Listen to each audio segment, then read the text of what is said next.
Le feu est là. Merci. Amen. Non, je ne mets pas la pression. Non, parce que ça ne dépend pas de nous. Le feu, c'est le Saint-Esprit. Donc, il est là. Amen. Bonjour à toutes, bonjour à tous. Ça va?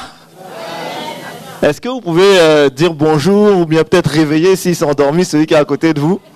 Il ne s'est pas endormi, le feu était là.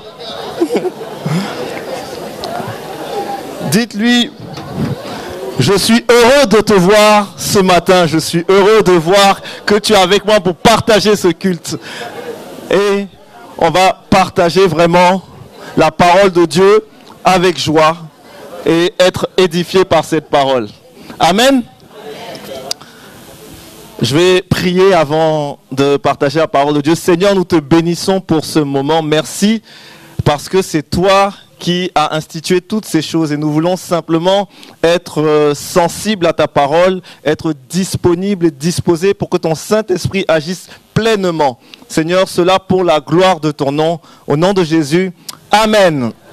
Alors, je vais vous demander de faire quelque chose. Dans la mesure de vos possibilités, mettez-vous debout, s'il vous plaît.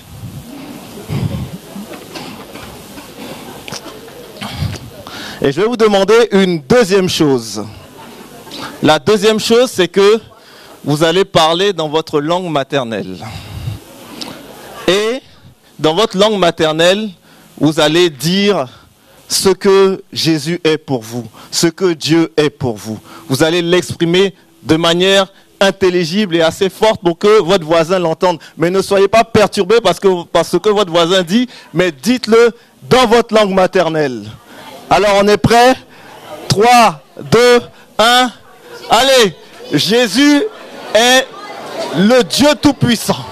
Jésus est celui qui change ma vie. Jésus est celui qui a fait des merveilles. Jésus est celui qui veut changer ta vie. Jésus est celui vers lequel je me tourne toujours. Jésus est celui sur lequel je veux m'appuyer. Jésus est celui sur lequel je veux compter. Jésus est celui qui m'aime. Jésus est celui qui est mort pour moi. Jésus est celui qui est ressuscité. Jésus est celui qui va revenir. Jésus est celui qui me donne tout. Jésus est le Dieu Tout-Puissant. Merci Jésus. Merci Jésus. Amen. Amen. Amen. Veuillez prendre place, s'il vous plaît. Ce que vous venez de faire là, c'est ce qui s'est passé le jour de la Pentecôte. Le jour de la Pentecôte, lorsque le Saint-Esprit est descendu, les gens ont commencé à parler dans des langues qu'ils ne connaissaient pas. Vous avez parlé dans une langue que vous connaissez. Parce que je ne pourrais pas vous demander de parler dans une langue que vous ne connaissez pas. Ça allait être un peu compliqué. Mais ils ont exprimé les merveilles de Dieu. Ils ont exprimé les louanges de Dieu. Et ça a attiré ceux qui étaient à ce moment-là à Jérusalem. Et on va juste relire le texte pour se mettre dans justement le contexte. Dans le livre des Actes au chapitre 2, je vais lire les versets 1 jusqu'au verset 11. Acte 2, versets 1 à 11. Il est dit, le jour de la Pentecôte, ils étaient tous ensemble dans le même lieu. Tout à coup, il vient du ciel un bruit comme celui d'un vent impétueux et il remplit toute la maison où ils étaient assis. Des langues semblables à des langues de feu leur apparurent, séparées les unes des autres, et se posèrent sur chacun d'eux. Et ils furent tous remplis du Saint-Esprit, et se mirent à parler en d'autres langues, selon que l'Esprit leur donnait de s'exprimer. Or, il y avait en séjour à Jérusalem des Juifs, hommes pieux, de toutes les nations qui sont sous le ciel. Au bruit qui eut lieu, la multitude accourut, et elle fut confondue, parce que chacun les entendait parler dans sa propre langue. Ils étaient tous dans l'étonnement et la surprise, et ils se disaient les uns les autres, voici ces gens qui parlent, ne sont-ils pas tous galiléens? Et comment les entendons-nous dans notre langue à chacun, dans notre langue maternelle? Parthes, Mèdes, Élamites, ceux qui habitent la Mésopotamie, la Judée, la Cappadoce, le Pont, l'Asie, la Phrygie, la Pamphylie, l'Égypte, le territoire de la Libye, voisine de Cyrène et ceux qui sont venus de Rome, juifs et prosélytes, crétois et arabes, comment les entendons-nous parler dans nos langues des merveilles de Dieu? Ils étaient tous dans l'étonnement et ne sachant que penser, ils se disaient les uns les autres, que veut dire ceci? Mais d'autres se moquaient et disaient, ils sont pleins de vin doux. Amen. C'est un texte qui est plein de sens, c'est un texte qui n'a rien de très original le jour de la Pentecôte, parce que c'est ce jour que nous avons aujourd'hui, 50 jours après Pâques, Pentecôte, 50 jours. Et lorsque j'ai relu ce texte plusieurs fois, il y a un verset qui a fait écho à mon cœur, et c'est le verset 4 qui disait et qui dit « Aussi ils furent tous remplis du Saint-Esprit et commencèrent à parler dans différentes langues, chacun s'exprimant comme le Saint-Esprit lui donnait de le faire. » Nous sommes le peuple de l'Esprit. Nous sommes le peuple de l'Esprit. C'est la première chose que je voudrais rappeler à chacun d'entre nous. Nous réclamons de Christ. Nous sommes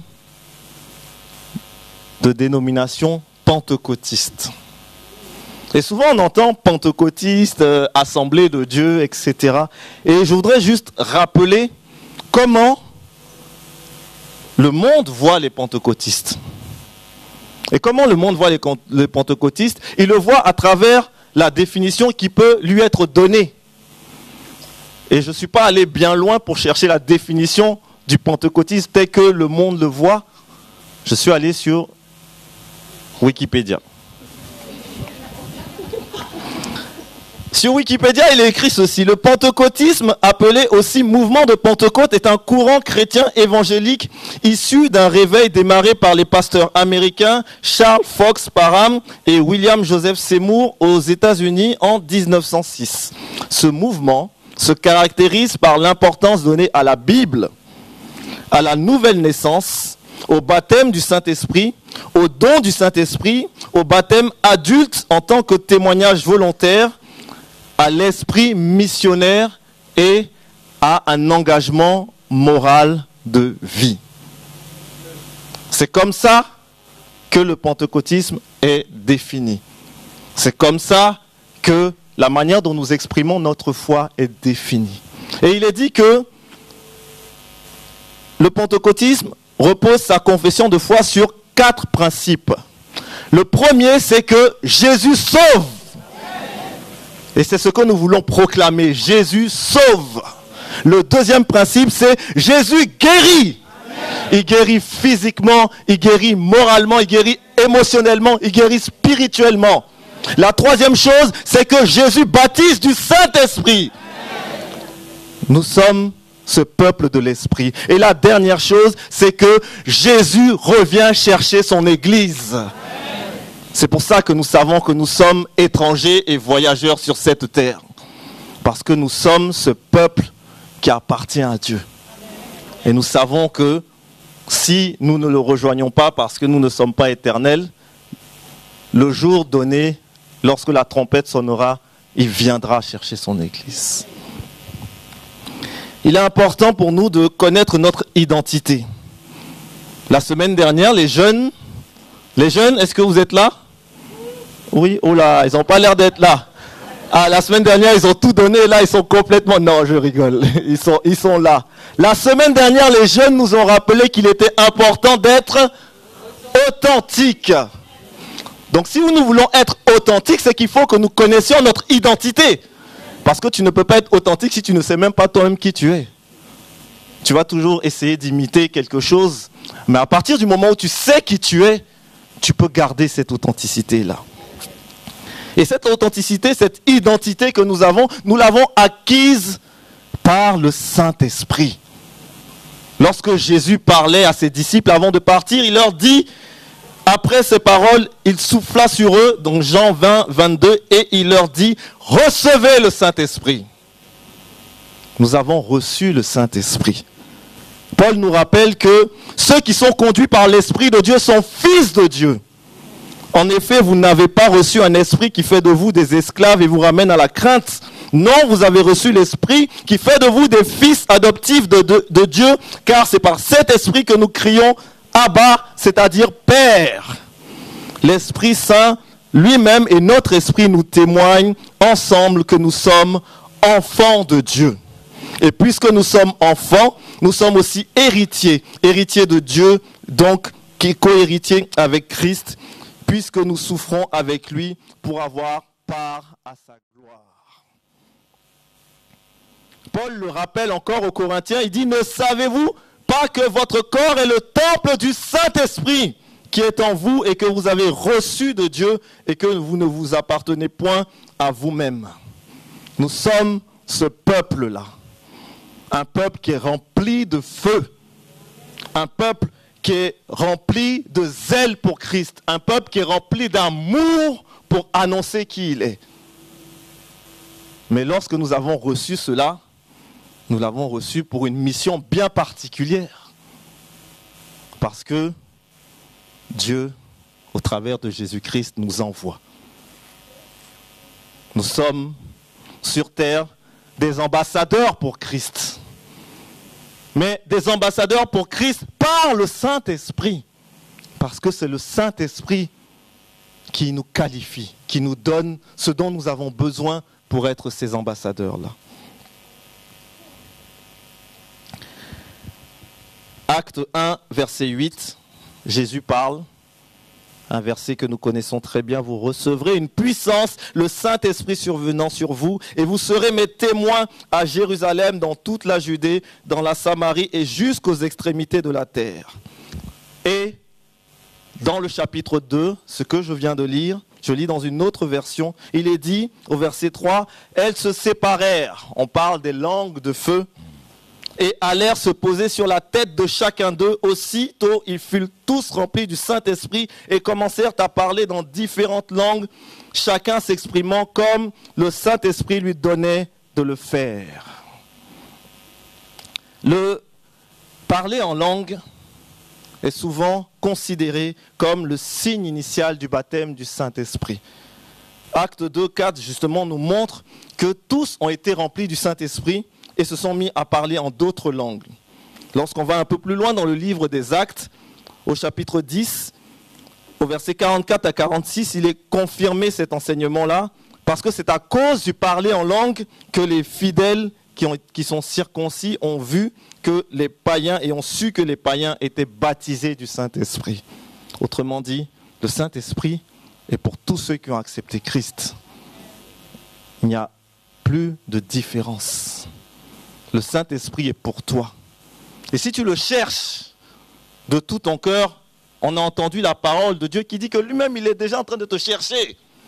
Mais il faut que tu demeures là où tu es en train de prendre du temps pour qu'il puisse venir te rencontrer et que cette connexion soit très forte. Si tu n'as pas reçu ce baptême du Saint-Esprit, nous pouvons prier pour toi. Toi aussi, tu peux prier pour que le Saint-Esprit vienne sur toi et te revête de cette puissance. C'est un signe visible, le parler en langue, et il nous apporte donc cette confirmation de l'expérience pour celui qui la reçoit, mais aussi une confirmation pour son entourage. Mais ce que je viens de décrire, je vais employer un terme un peu barbare, s'appelle la glossolalie, c'est-à-dire le fait de parler dans une langue. Mais nous voyons dans le texte qu'il y a une forme de glossolalie particulière. Parce que il est dit, chacun d'eux les entendait parler dans sa propre langue. Et dans leur étonnement, ils n'en croyaient pas leurs oreilles et disaient, voyons, ces gens qui parlent ne viennent-ils tous pas de Galilée? Comment se fait-il donc que nous les entendions s'exprimer chacun dans notre langue maternelle?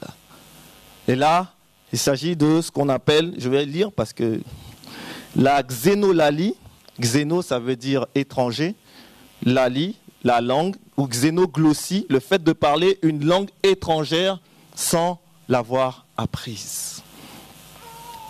Pourquoi ils s'expriment dans ces langues? Imaginez, vous avez parlé tout à l'heure dans votre langue. Imaginez vous rentrer dans ce lieu et vous entendez quelqu'un qui est différent de vous ou de votre communauté ou qui n'est pas de la même origine que vous et qui commence à parler dans votre langue. Vous allez tout de suite être attiré.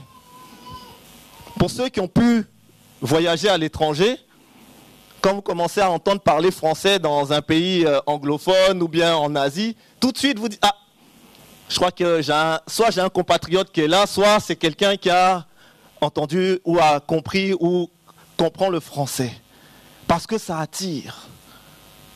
Mais là, il s'agissait de gens qui, pour la plupart d'entre eux, n'avaient pas un niveau d'instruction élevé. Et les Juifs savaient d'où ils venaient parce qu'on les connaissait. Et ils se disent, mais ces gens-là, ils parlent dans une langue et ils parlent des merveilles de Dieu. Ah non, il y a quelque chose qui m'attire. Il y a quelque chose que je veux comprendre. Il y a quelque chose qui m'interpelle. Nous sommes ces ambassadeurs. Nous devons interpeller. Lorsque les gens nous voient, par notre comportement, notre attitude, par ce que nous pouvons dire, nous devons interpeller. Parce que c'est là que nous voyons notre authenticité, notre identité en Christ. Lorsqu'on est dans un lieu, les gens doivent se dire, celui-là, celle-là, elle a quelque chose de particulier.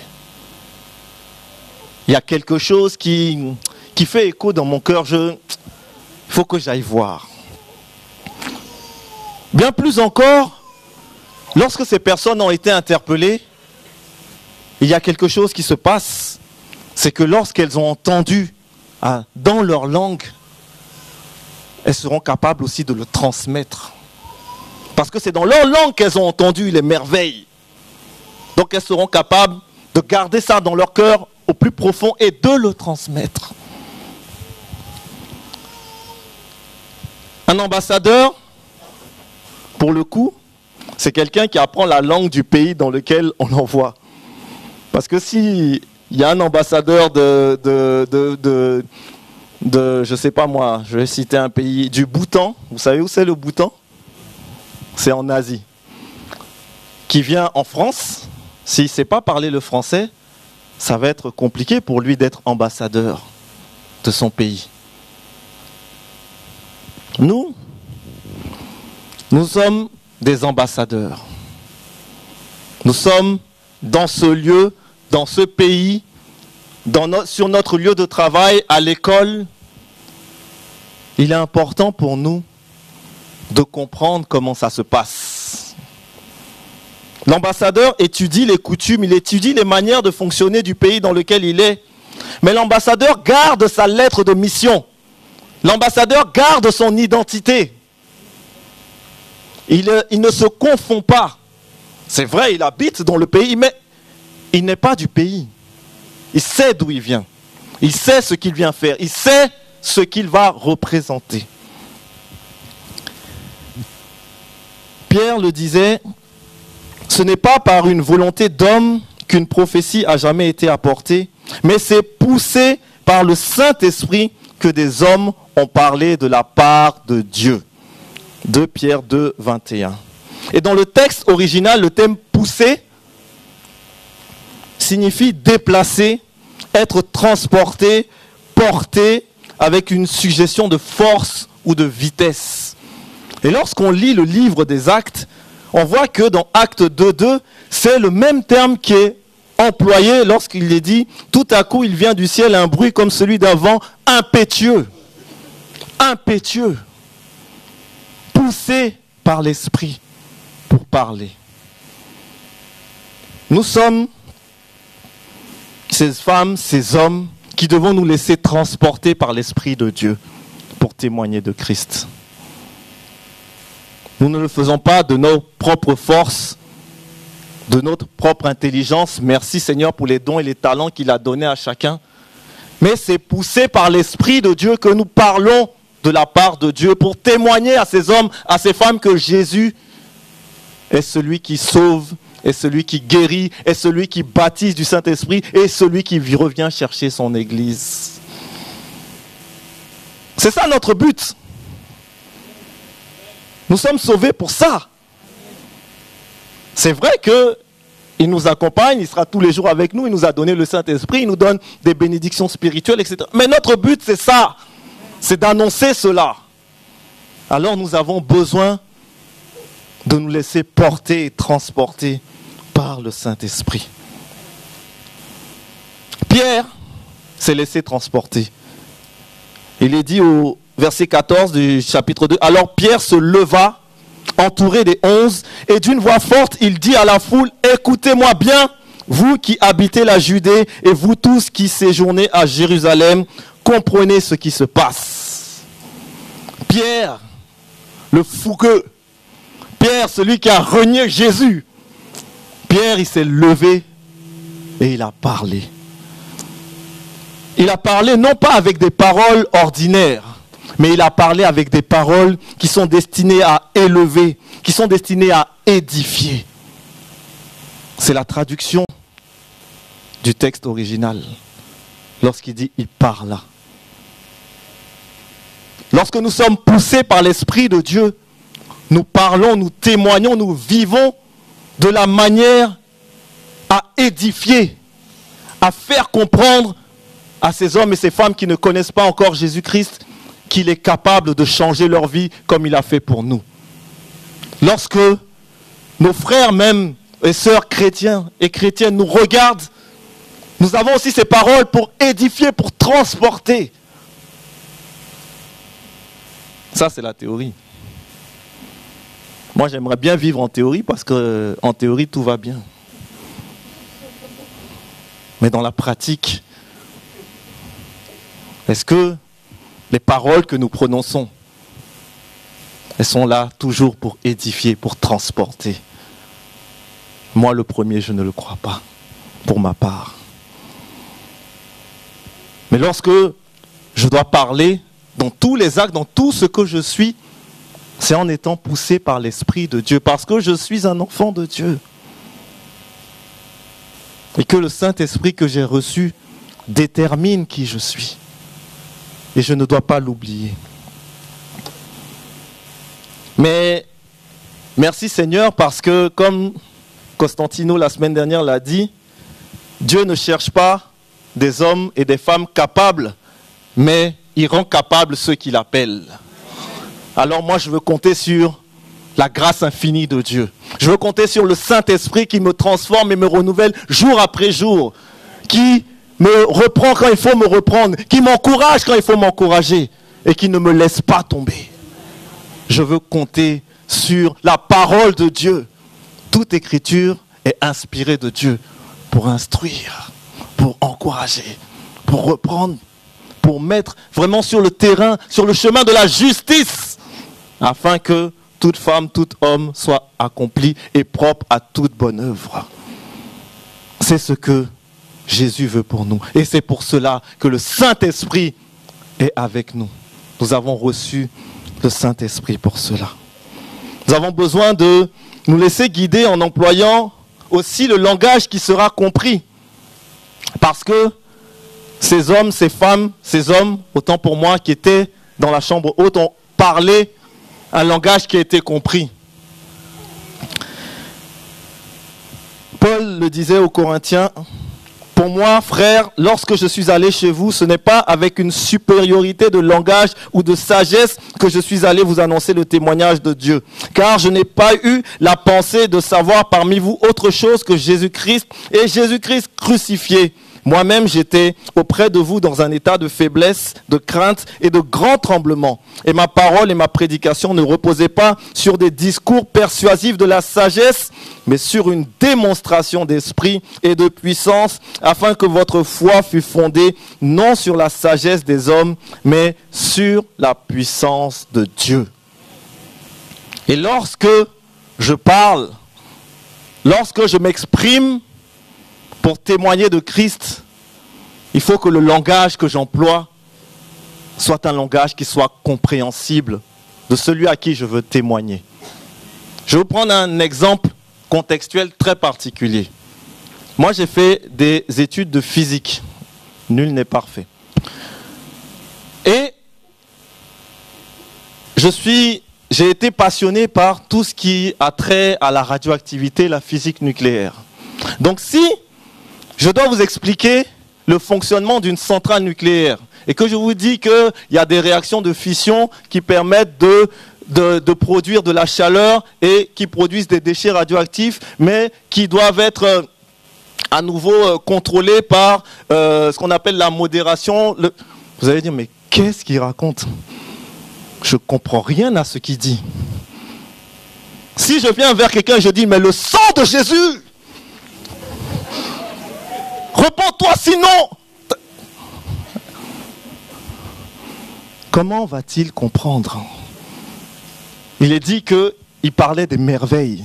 C'est vrai que nous avons besoin de parler de péché, de justice et de jugement pour que le Saint-Esprit fasse son œuvre.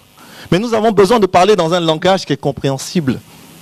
Parce que si je vous dis, et je reprends le même exemple, et que je dis que le fonctionnement d'une centrale nucléaire, c'est le même fonctionnement que celui d'une cocotte minute. Tout le monde a vu comment fonctionne une cocotte minute ? Oui ?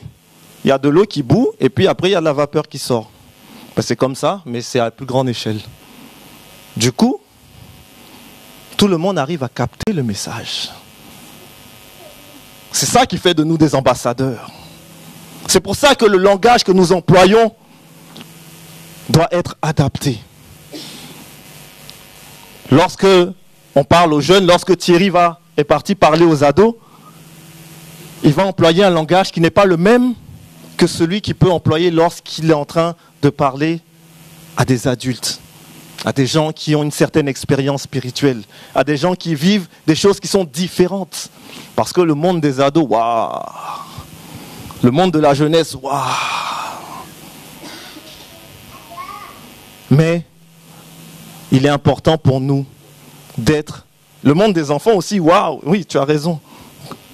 Il est important pour nous d'être concrets dans le contexte dans lequel nous sommes. Et c'est pour cela que le langage que nous employons est un langage qui est, oui, poussé, inspiré par le Saint-Esprit, mais qui veut vraiment permettre à ce que n'importe qui puisse avoir accès au salut et à la parole de Dieu. Alors, c'est à nous de nous exprimer avec les langues d'aujourd'hui. On le fait de différentes manières. On est présent sur le 5e ou le 6e continent, je ne sais plus comment il s'appelle, ou le 7e continent, Internet. On essaye de trouver différentes manières d'imager sans édulcorer, sans changer le message de la parole de Dieu, mais pour que les femmes et les hommes qui n'ont pas entendu parler puissent vraiment faire cette expérience avec Christ. Nous avons besoin de viser le peuple d'aujourd'hui avec une langue d'aujourd'hui, mais basée sur l'inspiration du Saint-Esprit. Et pour cela, je vous ai ramené un livre, peut-être que vous le connaissez, et c'est un livre qui est généralement destiné aux couples. C'est Les langages de l'amour, les actes qui disent « je t'aime » de Gary Chapman. Mais pourquoi je vous le montre ? Parce que je ne sais pas comment ça s'appelle, ce qui est derrière, là, le prologue ou le résumé, merci. Le résumé dit ceci. C'est vrai, autant être pragmatique. Le résumé dit ceci. Si nous voulons communiquer efficacement avec des personnes d'autres cultures, nous devrons apprendre leur langue. Il en va de même dans le domaine de l'amour. Donc là, on parle de l'amour. Le langage de votre amour sentimental et de celui de votre conjoint peuvent être différents que le chinois, aussi différents que le chinois l'est du français. Et là, il parle des différentes langues de l'amour. Il y a différents langages. Je pense, ou peut-être qu'il est à la librairie, je vous invite à le lire. C'est un livre vraiment très très intéressant et très impactant pour les vies de couple. Mais je le prends juste pour montrer l'exemple du langage, parce que nous ne sommes pas sensibles aux mêmes choses. Et c'est comme ça que cela s'est passé le jour de la Pentecôte, parce que la langue détermine beaucoup de choses. La sensibilité à la langue maternelle détermine beaucoup de choses. Je suis sûr que lorsqu'au début du culte, je vous ai demandé, au début du message, je vous ai demandé de parler dans votre langue maternelle, il y a dû avoir des souvenirs qui ont dû venir. Parce que lorsqu'on emploie certains mots, peut-être qu'on pense à des situations qu'on a vécues, à des gens qu'on a connus, parce que ça nous rappelle qui nous sommes. Et nous avons besoin, pour cela, de nous appuyer sur Christ, de laisser le Saint-Esprit diriger qui nous sommes, pour que notre témoignage, au-delà de ce que nous vivons ici, entre chrétiens amoureux de Christ, zélés, puisse rejaillir sur ceux qui ne connaissent pas encore Christ. Parce que je le crois, j'en suis persuadé, c'est pour cela que nous sommes sauvés.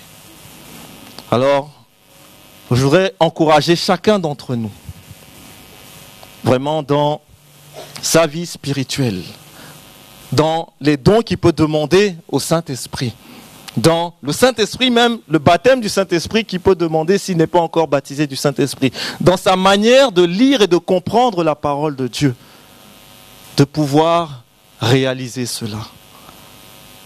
Tout cela est donné pour aller. Tout cela est donné pour nous équiper afin que nous soyons des témoins de Christ. Et je terminerai avec ceci. J'ai un de mes cousins qui est pasteur qui m'a dit ceci un jour. Il m'a dit, pour une bonne prédication, il faut 3 choses. Et j'étendrai, pour un bon témoignage, il faut 3 choses. La première chose, c'est la connaissance. Il faut que tu connaisses qui tu es. Il faut que tu connaisses ta lettre de mission. Il faut que tu connaisses la parole de Dieu. La deuxième chose, c'est la passion. Et la passion, c'est le feu qui brûle en toi. C'est le feu du Saint-Esprit qui te pousse à y aller. Parce que lorsque Pierre s'est levé, il a été mu par cette passion-là. Et la troisième chose, c'est l'expérience. L'expérience que toi, tu as eue avec Christ, parce que c'est ça qui va parler aux gens. Avant, j'étais comme ça, et maintenant, voilà ce que Christ a fait dans ma vie. Et voilà ce que je peux te témoigner. Alors, c'est vrai que je trouve ça très, très structurant pour apporter le message de la parole de Dieu. Mais nous sommes tous des messagers de la parole de Dieu. Nous sommes tous des prédicateurs de l'évangile parce que notre prédication, c'est notre vie. Alors appuyons-nous sur le Saint-Esprit pour être ces témoins puissants et utiles pour l'œuvre de Christ. Que le Seigneur vous bénisse. Merci Seigneur pour ta parole.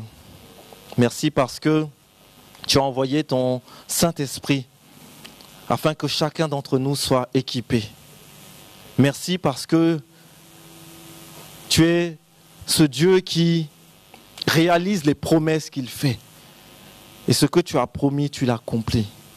Merci parce que nous avons cette identité nouvelle et que nous voulons témoigner de ce Jésus qui sauve, de ce Jésus qui guérit, de ce Jésus qui baptise du Saint-Esprit et de ce Jésus qui revient bientôt. Merci pour ton amour pour chacun d'entre nous. Donne-nous, Seigneur, d'avoir cet amour et ce zèle et ce feu pour ces hommes et ces femmes qui ne te connaissent pas encore.